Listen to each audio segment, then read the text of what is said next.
For today's video, I want to have a bit of a candid conversation when it comes to investing in Scarlet and Violet booster boxes. One of the biggest questions I get asked is, what Scarlet and Violet booster boxes should I invest in, and what Scarlet and Violet booster boxes should I avoid? It is arguably the most common question I'm getting asked at the moment.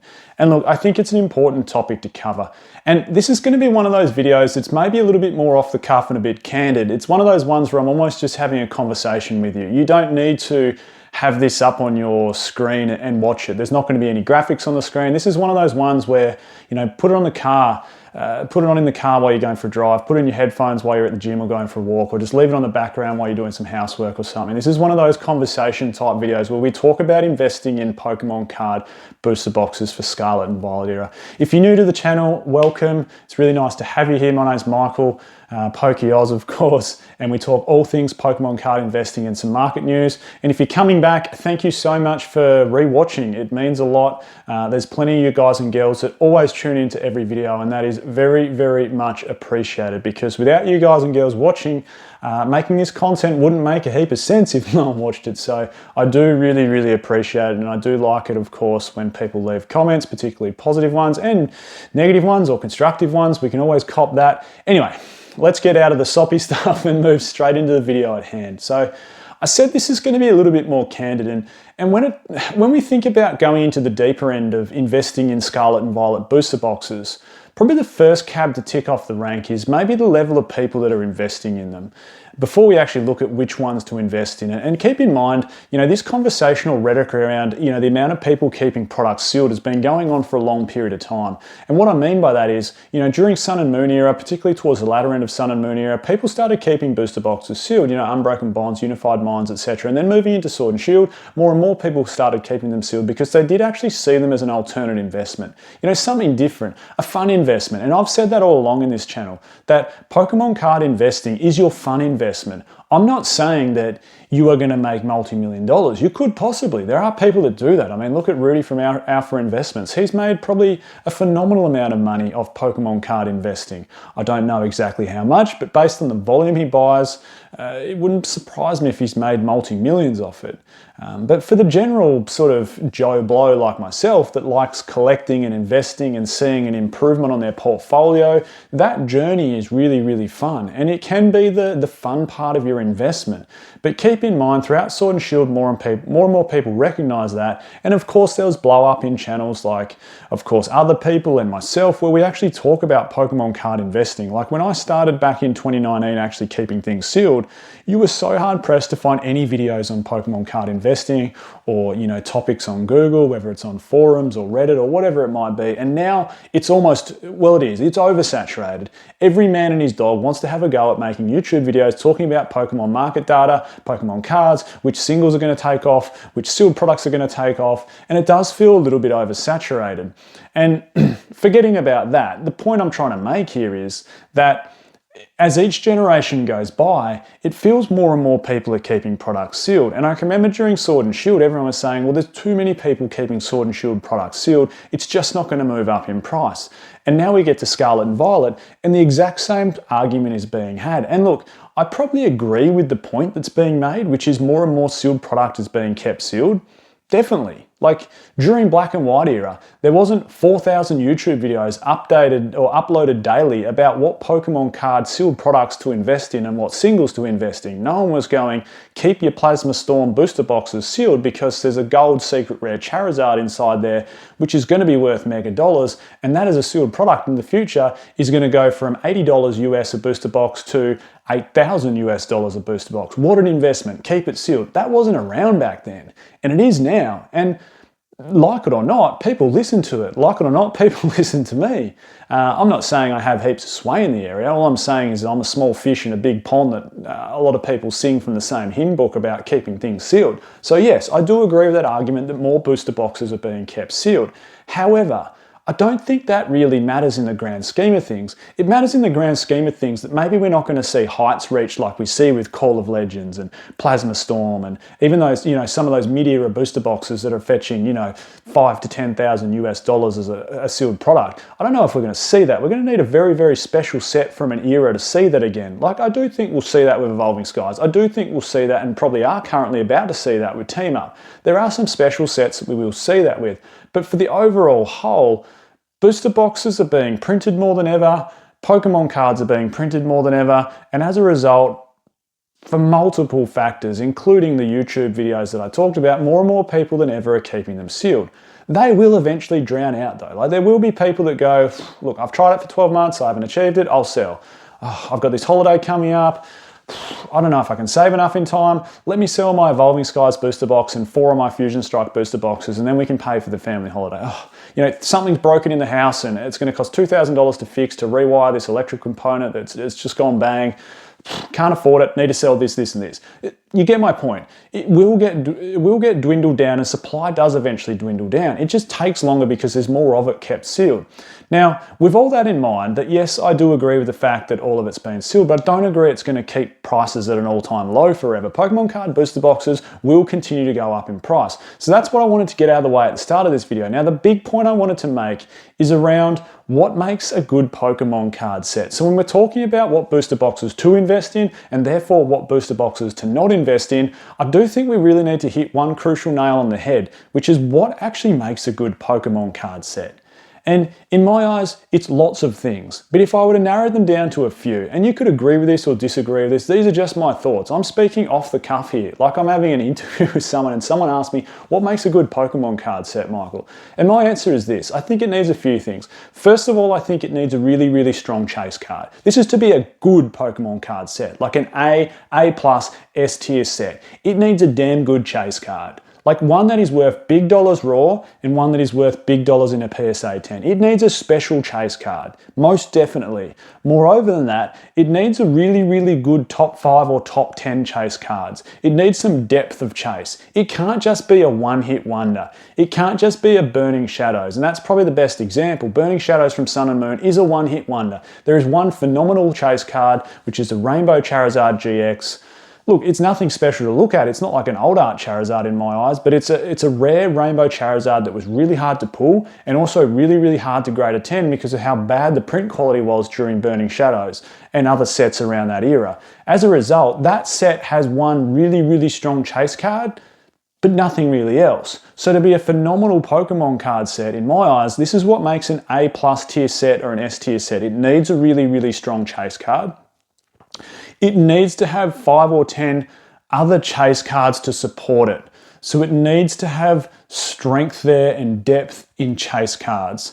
Now, moreover than that, those chase cards, in my opinion, and you could agree or disagree with this, they need to have at least some, if not all, popular Pokemon cards inside them.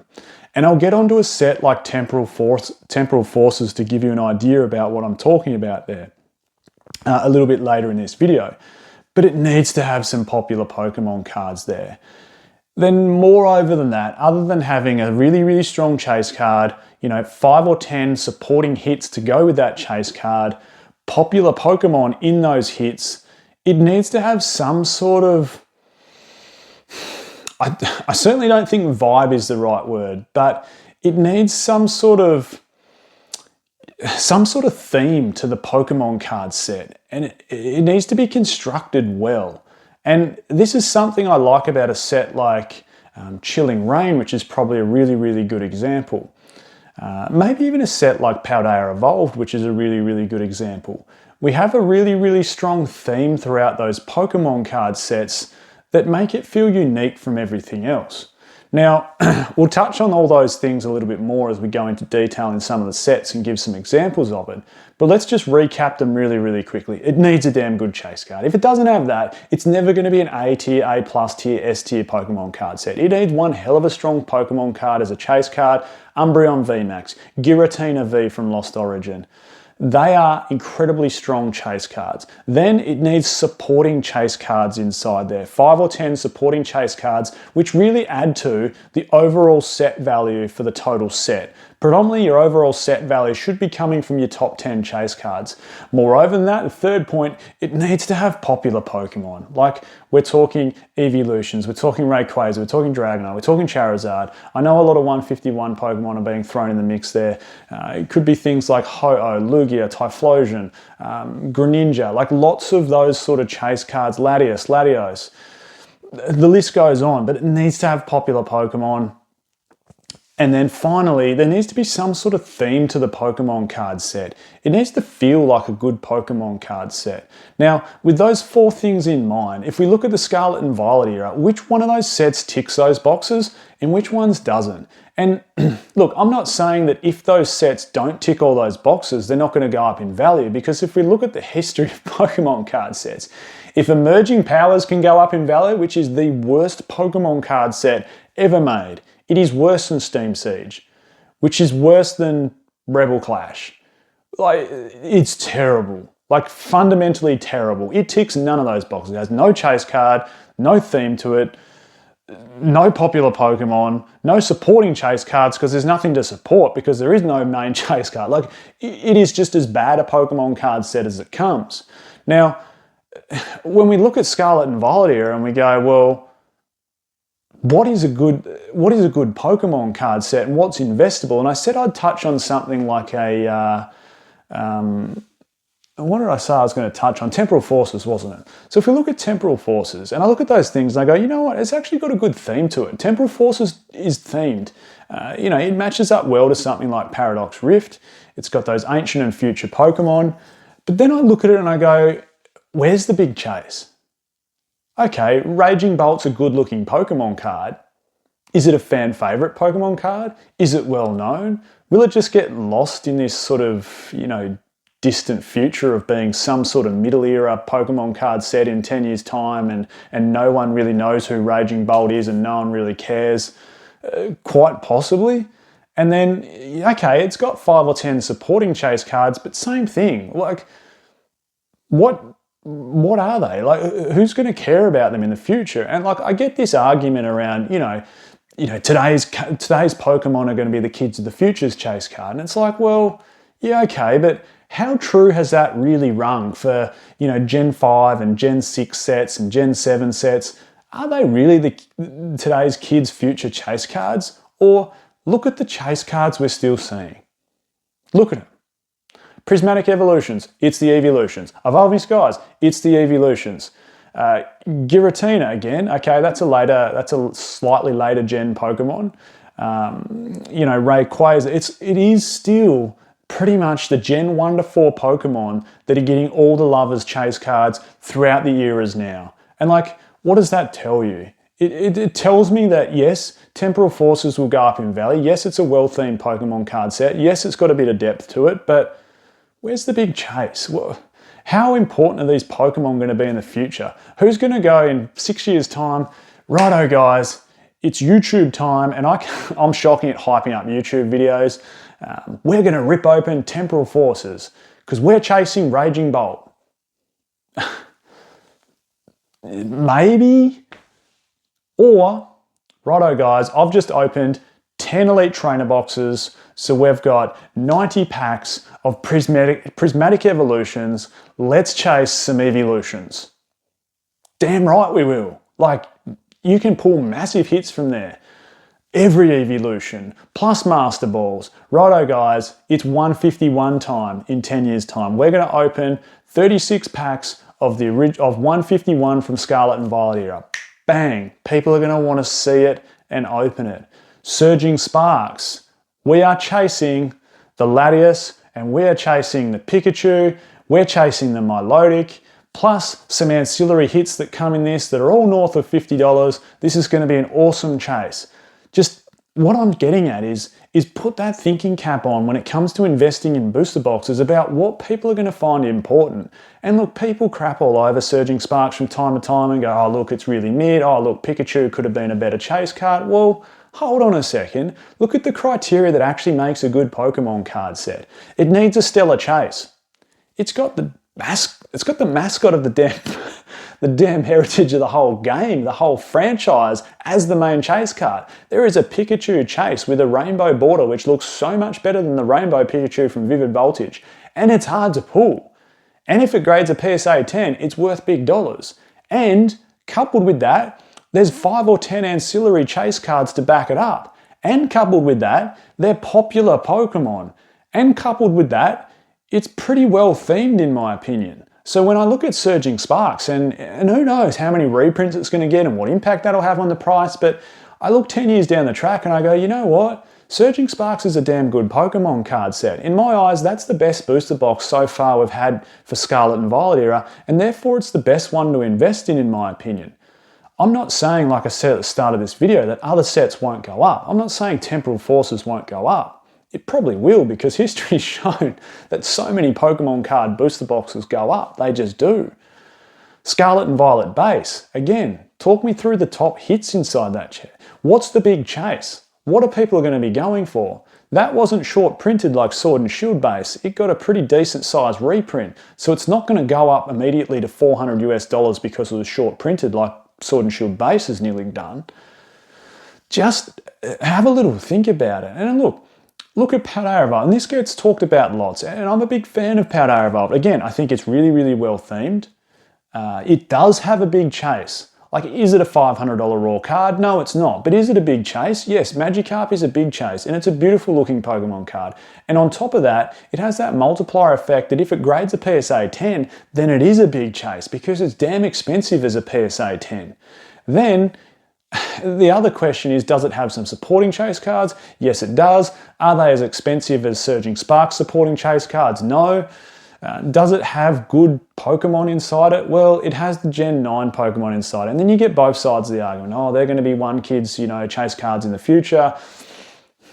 But there's also, there's Sleeping Raichu, there's Tyranitar. There are some, Gen 1 to Gen 4 Pokemon inside there that are chase cards for people, including the Magikarp, of course. In my eyes, so far, what I've seen from booster boxes, and look, Destined Rivals isn't out yet. I think we need to let prices sit for that. But in my eyes, when I go, well, what booster boxes should I invest in from Scarlet and Violet era so far? I go, well, I think Surging Sparks is the best, based on the criteria that make a good Pokemon card set. And clearly, its total set value shows that. And then I think Powder Evolved is the second best investment. In terms of what's the worst overall, what are the weaker Scarlet and Violet sets? You could argue something like maybe Stellar Crown is one of the weaker Pokemon card sets. You could argue maybe Scarlet and Violet base is one of the weaker Pokemon card sets. But the appetite for Pokemon at the moment, those booster boxes alone are going for big money because people just can't get enough of Pokemon cards at the moment.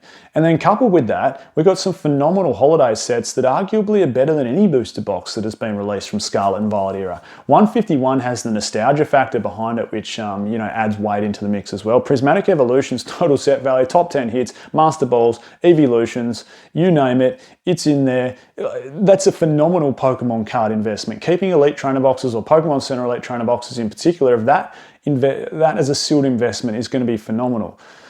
I think I've been on my high horse a little bit on this video. But I told you it would just be a raw conversation like I'm having a chat with you. I wanted to give a final shout out, of course, to today's video sponsor, which is the Collector app. Sorry for leaving it to the end of the video, but I was on my high horse a little bit on this. There'll be a link in the description to download it. Fantastic app for putting all your sealed and singles Pokemon cards inside there. As an investor and collector alike, it's so easy to track them for me. It's so easy to track my total set value, how each sealed product has been performing over time, and see what gains I've made. It is such an easy app to do that. By the way, you can sign up as a pro user. As a pro user, you get access to a few things like full timeline of a sealed or single card, like from 5 years ago. You can check total price movement over the last 5 years, and you go in the draw to win PSA 10 copies of cards each month, and not just any cards, rare cards. I'm Michael, this is PokeOz. Catch everyone next time.